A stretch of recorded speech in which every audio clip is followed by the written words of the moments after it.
En una ocasión, el Señor de la oscuridad, el Señor de las tinieblas, convocó a los peores enemigos del hombre en su tenebroso palacio. Y teniéndoles frente a sí les dijo: llevo miles de años intentando acabar con el ser humano, borrarle de la faz de la tierra. He creado todo tipo de desavenencias, de malentendidos, todo tipo de heridas. Pero al final, cuando yo creía que ya lo había logrado, siempre aparecía él y lo arreglaba. A veces aparecía como una simple sonrisa, otras como una mano amiga, otras como una palabra de consuelo, pero a mí jamás me engañó. Yo supe siempre que tras esos disfraces se ocultaba mi peor enemigo, se ocultaba el amor. Daré la mitad de mi reino, la mitad de mi reino, a aquel de vosotros que me traiga el cadáver del amor entre sus brazos. Gritos y aullidos se escucharon en aquel palacio, hasta que a golpes se abrió camino una figura que, postrándose ante el Señor de las tinieblas, le dijo: yo te lo traeré, porque yo soy su enemigo natural, yo soy el odio. En una esquina de aquel palacio, tras una columna, un extraño personaje con una capa larga y un sombrero que le tapaba los ojos sonrió. «Claro que sí, tú eres, es cierto. Ve, tráeme el cadáver del amor entre tus brazos». Pero pasaron los años y el odio volvió con las manos vacías. «No lo entiendo, gran señor. He creado todo tipo de altercado, de problemas, de disputas, de conflictos, y cuando al final creía que lo lograba, siempre aparecía él y lo arreglaba». Tras el odio fueron la pereza, la rutina, la desconfianza, la culpa, algunos de los peores enemigos del hombre, mas todos ellos fracasaron. El Señor de las tinieblas se hundió en una profunda depresión, hasta que se abrió paso en la multitud una extraña figura, ese ser con la capa larga y un sombrero que le tapaba los ojos. Y acercándose al trono del Señor de las tinieblas le dijo: yo soy el único que te puedo traer el cadáver del amor entre mis brazos. El Señor de las tinieblas le miró con desprecio. ¿Tú? Han fallado todos, y tú me lo vas a traer, tú a quien ni siquiera conozco. Vete de aquí, no me importunes más. Mas aquel personaje se fue. Los años pasaron y de repente apareció en aquel tenebroso palacio con el cadáver del amor entre sus brazos. El Señor de las tinieblas pegó un salto. «No es posible, lo has logrado, lo has conseguido. Tuya es la mitad de mi reino. Pero, amigo mío, antes de partir, no te conozco. Dime, ¿tú quién eres?». Fue entonces cuando aquel personaje se quitó el sombrero y dijo algo que hizo temblar a todos los presentes: «Yo soy el miedo». Fijaros que hay tres dimensiones del ser humano, al menos tres que conozcamos. Una dimensión es nuestro núcleo, nuestra esencia, lo que somos, de dónde venimos y a dónde vamos. Esa esencia es pura conciencia y puro amor. No el amor que da para recibir, sino el amor que da porque solo sabe dar de forma incondicional.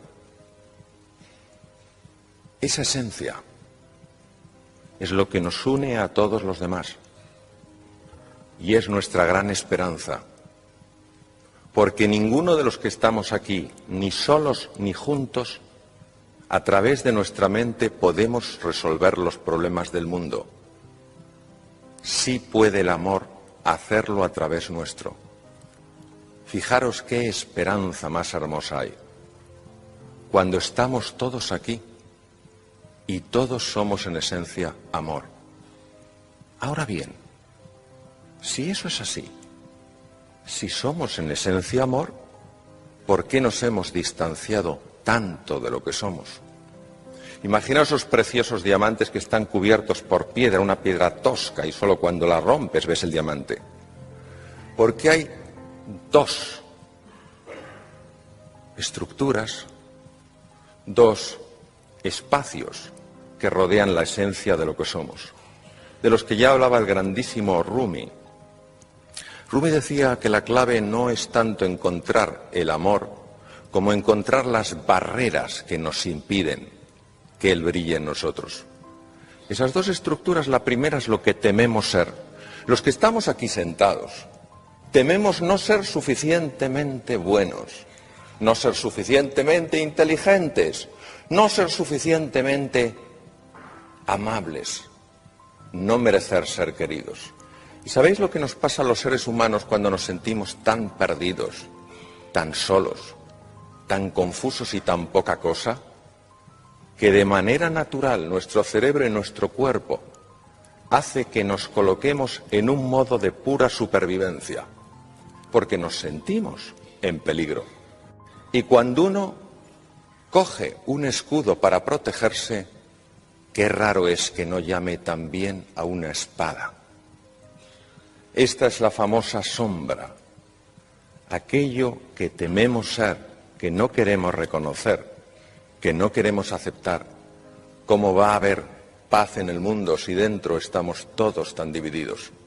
Mas encima de esa parte, encima de esa dimensión hay otra, que es lo que pretendemos ser, para cubrir esa sensación que nos hace vernos tan frágiles y vulnerables. Pretendemos ser perfectos, pretendemos no mostrar ninguna fisura, poderlo controlar todo. Y tras esto, lo único que hay es una tremenda arrogancia, una tremenda vanidad y una increíble autosuficiencia.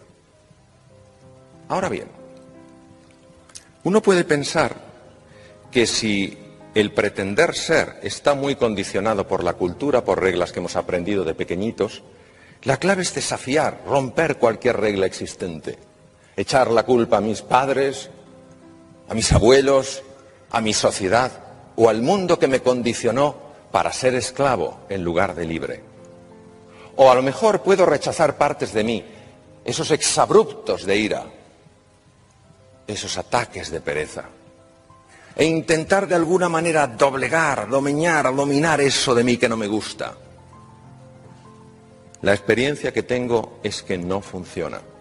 De la misma manera que no podemos sacar, por más que tiremos, la oscuridad de una habitación, porque la única manera de eliminar esa oscuridad es llevar luz. La clave, desde mi punto de vista, no es atacar o intentar dominar la parte que no nos gusta, intentar romper las reglas que hacen nuestra existencia tan rígida, sino alimentar la dimensión del espíritu. Porque si alimentamos la dimensión del espíritu, empezará a surgir, a brillar la luz que de forma natural tenemos.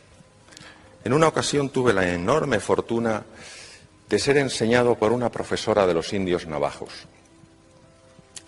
Esta mujer, que había sufrido mucho en la vida por una serie de temas y que irradiaba tanta calma y tanta paz, me contó la clave de la filosofía de los pueblos navajos. Una preciosa historia es la clave de su vida.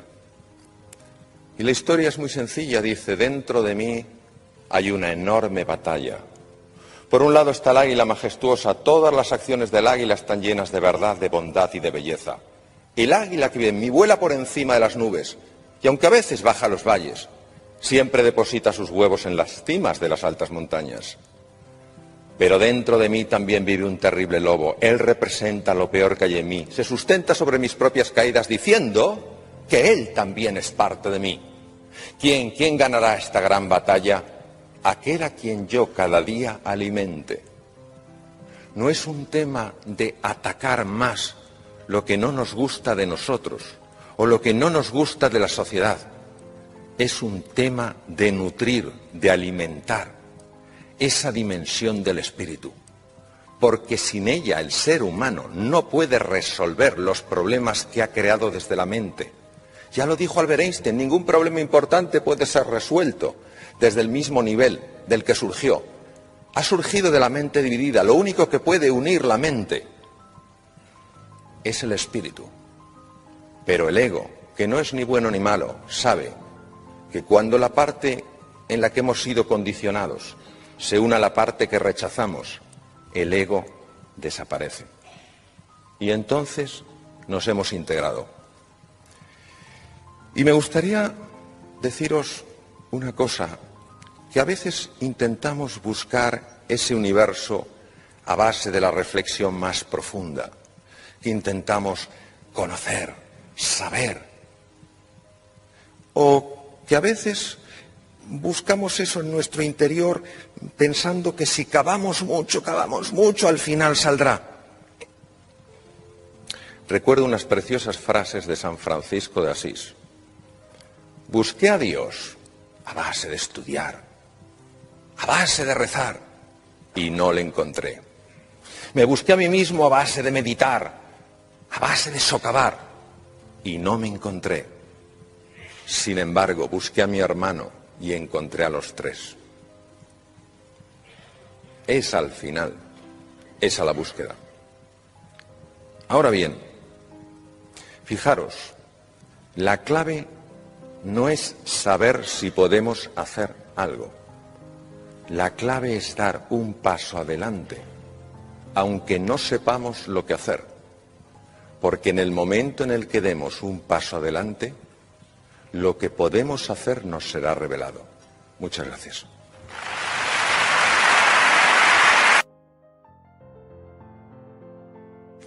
Yo sé que cuando se habla de liderazgo, muchas veces entra en conflicto entre nosotros imágenes de ciertas personas a las que se les ha atribuido el papel de un líder, pero que creo que no concuerdan con el liderazgo como lo vamos a valorar. Vamos a hablar del liderazgo basado en el servicio, no de aquel que manda, sino de aquel que sirve, no de aquel que dice exactamente lo que hay que hacer, sino que inspira para que otras personas descubran lo que es posible hacer. Hablamos de un líder que ha librado la batalla más difícil que se puede librar, que es con uno mismo, con su propio ego, con su propia obsesión por el control, por dominar. Recordemos que Nietzsche, este filósofo que ha tenido tantísimo impacto, decía que el ser humano, el hombre, es voluntad de poder. No decía que tiene, sino que es. Independientemente de la visión que este filósofo tuviera, no cabe duda que esta ansia de poder, esta ansia de dominar, de manipular, está presente en algunos de los rincones más oscuros del ser humano. Por otra parte, a veces se confunde el líder con la posición, y no es la posición la que hace el líder, es el líder el que hace la posición. Esta obsesión por el estatus, por el reconocimiento, por la valoración, por ser el que más sabe, el que tiene la última palabra, mata la cooperación, destruye la armonía y lo último que hace es favorecer que las personas afloren su mejor versión. Y finalmente está esta imagen del líder popular. Vamos a ver. Don Alfonso habla mucho y para mí con enorme acierto de los valores. A veces dar la cara por los valores no es popular. Un líder que quiera ganar un concurso de popularidad nunca defenderá los valores, por tanto no es un líder. Había un chico adolescente que estaba ingresado, estaba muy grave, muy enfermo. Tenía una sepsis o septicemia, es una infección de la sangre por bacterias, virus. ¿Cuál es el problema de la sepsis? Que una vez una bacteria o un virus ha localizado los vasos sanguíneos, ten en cuenta que tenemos más de 40.000 kilómetros de vasos sanguíneos, es más que el perímetro de la Tierra, es espectacular. Una vez que las bacterias han encontrado esa avenida de tantos carriles, van a todos los órganos y empiezan a hacer de las suyas. Le habían afectado ya al sistema respiratorio, por eso estaba intubado, necesitaba asistencia con un ventilador, necesitaba soporte cardíaco, le estaba afectando al corazón, había bajado el gasto cardíaco y ya le estaba empezando a fallar el riñón. Cuando 3 órganos fallan, la posibilidad de que ese enfermo fallezca sube exponencialmente. ¿Qué estaba causando este problema? cuál era el origen de la sepsis.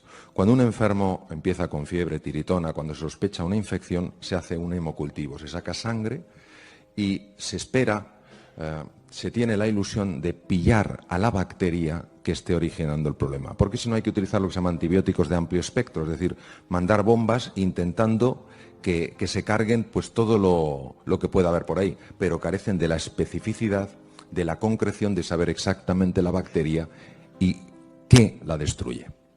Tuvieron mucha fortuna porque en el hemocultivo, en uno de los hemocultivos, hacen varios hemocultivos siempre, en uno de los hemocultivos engancharon la bacteria.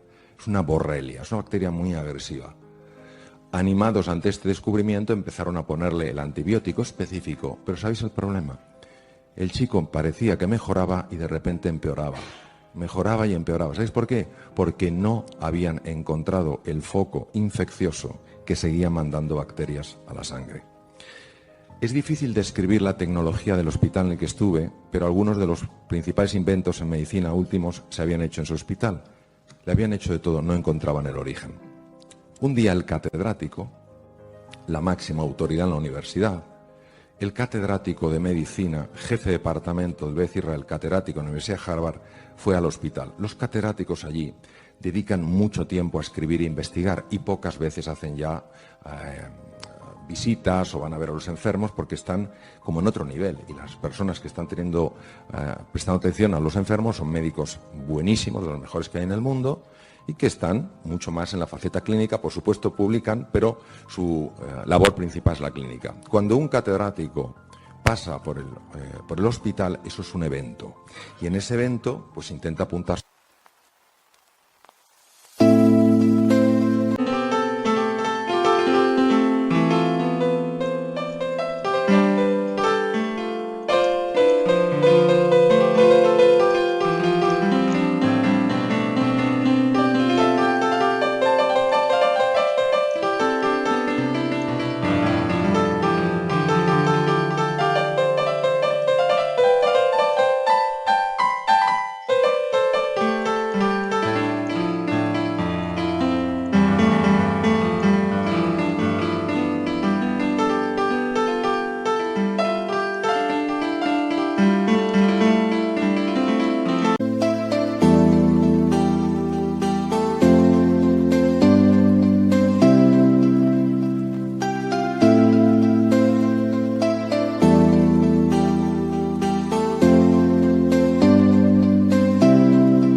Todo el que puede. Hoy sabemos que hablan dos personas extraordinarias, que las tenemos aquí, y os apuntáis un montón de personas porque os apetece oírlas. Bien.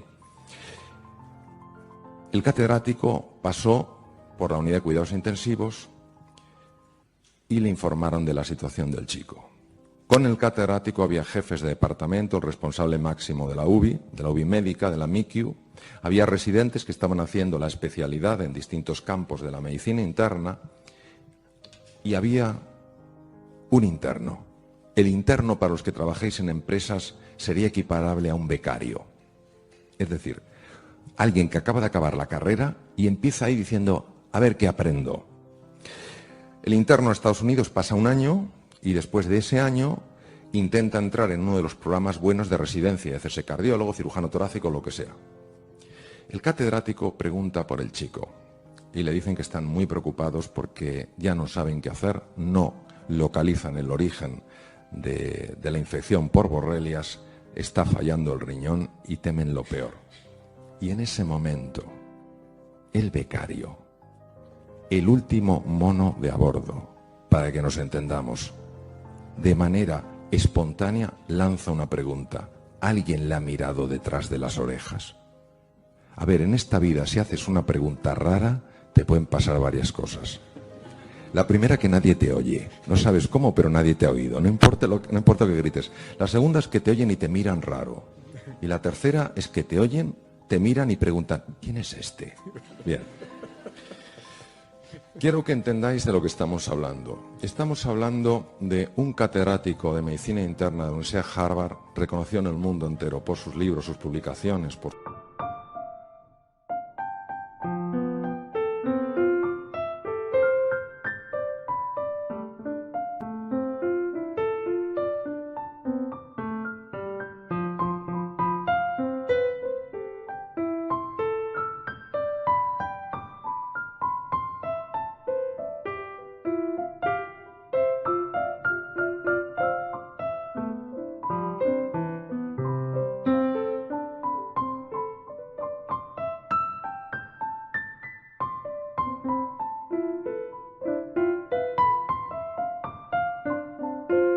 su trayectoria, y un chico que acaba de terminar la universidad.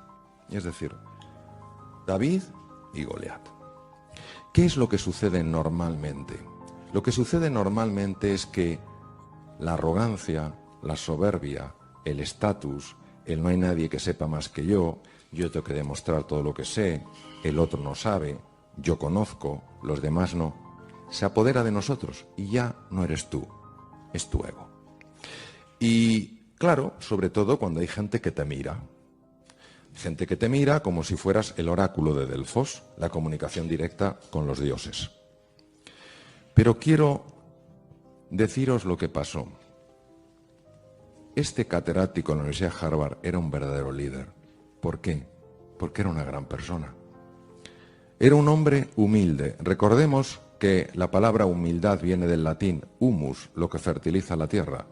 Para mí no hay virtud más elevada que la humildad, porque la humildad permite ver, como diría con tanto acierto don Alfonso, con esa mirada profunda, más anchura, más alcance, más hondura. Primero por eso, por humildad. Segundo, por curiosidad. Es sorprendente a veces nuestro refranero. La curiosidad mató al gato. ¿Qué habría sido del ser humano sin curiosidad? Si cuando vio el fuego, probablemente porque un rayo chocó o golpeó unos leños, si no se hubiera quemado, si no se hubiera acercado, ¿qué sería del ser humano? Este hombre tenía curiosidad. Y para este hombre era más importante conocer y aprender que quedar bien. Este hombre sabía lo que era importante en la vida. Para él solo había algo importante, un adolescente que se estaba muriendo. Lo más importante no era su estatus, lo más importante no era controlar quién es, por qué habla, no tiene derecho, no le he preguntado. Y entonces, ante la pregunta, se quedó sorprendido y la transmitió al equipo. ¿Alguien le ha mirado detrás de las orejas? Imaginaros la cara de la gente. Pues no. Dijo, pues mirarle. Detrás de la oreja izquierda apareció una garrapata. Estaba matando a este chico. Las garrapatas en Estados Unidos transmiten en algunos sitios enfermedades sumamente graves. Pues hay que tener mucho cuidado. Pues cuando vas a unos bosques en Estados Unidos pone warning ticks, cuidado garrapatas, porque una garrapata, aquí donde la veis, puede vivir hasta 40 años. Tiene entre las patas...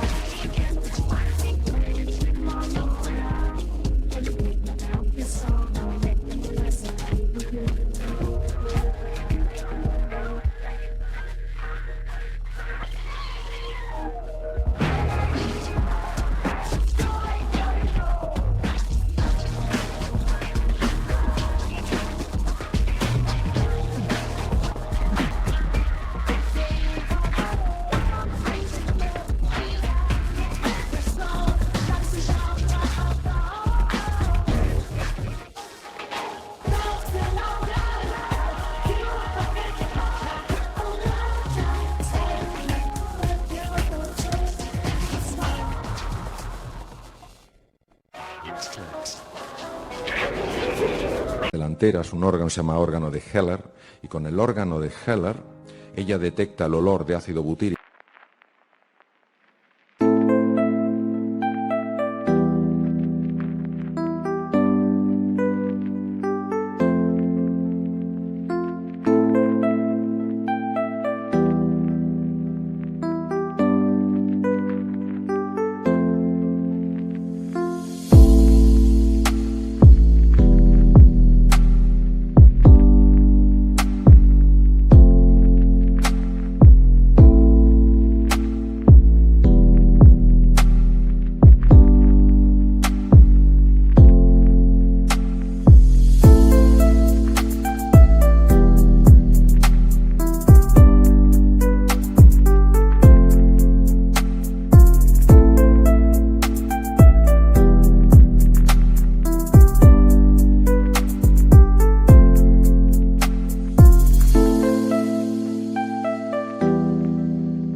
De un mamífero o el calor y salta, entonces inyecta un anestésico para que no la aplasten, perfora, mete la cabeza y las patas delanteras. Por eso, aunque alguien le limpien, le laven en un hospital con esponja, no se te va la garrapata. El catedrático fue además capaz de reconocer, porque si el catedrático no hubiera querido, este caso jamás se habría publicado. Entonces, sencillamente lo que os quiero transmitir es lo siguiente. El liderazgo no es una posición, es una forma de ser y de estar en la vida. El liderazgo es inspirar a otras personas para que crean en sí mismos, en sí mismas y desplieguen su potencial. Decía el gran filósofo Emerson que la mayor desgracia de un ser humano es no encontrarse a alguien que le ayude a lograr lo que es capaz de lograr. Un líder mueve desde su ejemplo, no desde su palabra. El liderazgo es siempre visual. El liderazgo inspira porque mueve algo en tu interior. El liderazgo está basado en valores. ¿Por qué? Porque cuando todo es niebla, cuando hay confusión, cuando no se ve nada, el líder, la líder, tienen claro hacia dónde tienen que ir. Yo realmente tengo más ilusión de escuchar vuestras preguntas que de seguir a lo mejor comentando cosas. Lo que sí que me gustaría es marcar esa diferencia. Un jefe puede pedir, puede exigir que le rindan cuentas, lo que en inglés llamaríamos el accountability. Rindes cuentas, y si no rindes cuentas, no haces tu trabajo, ya veremos lo que hago contigo. Pero un líder hace algo mucho más potente. No solo las personas rinden cuentas de lo que se espera de ellos, las personas dan en base a lo que se espera de ellos. Si tú esperas mucho de ellos, si crees de verdad en ellos y en su potencial, si tienes una fe profunda en el ser humano, en su grandeza, independientemente de las torpezas que todos hacemos, yo el primero, inevitablemente tú estás transmitiendo a través de tu simple mirada hasta qué punto estás convencido de la grandeza de esas personas.